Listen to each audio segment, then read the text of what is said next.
Bourse du travail de Cotonou. Réunis sur cette place, les syndicalistes se sont prononcés sur des questions diverses. Entre autres, l'interdiction des activités d'associations estudiantines.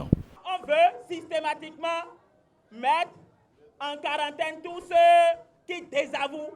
Les directeurs d'école déchargés pour avoir obtenu 0% de taux de réussite au CEP y ont pris la parole.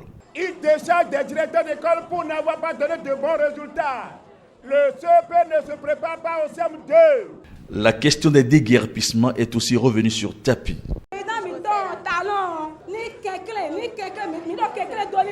Sur la sellette, la presse aussi. Certains organes auraient en effet dit en avant-papier des contre-vérités sur les présentes manifestations. Tout ce que les journalistes écrivent, nous restons de marbre pour les ragots.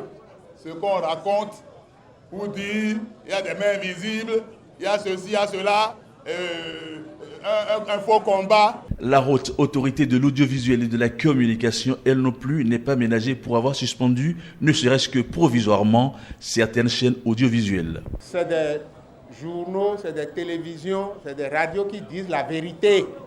Et comme on ne veut pas entendre la vérité... Pascal Todino revient sur les heures sombres du régime précédent pour dire que l'actuel gouvernement devrait en savoir gré au militantisme. Il devait choyer la presse, il devait choyer les étudiants, il devait choyer les organisations syndicales.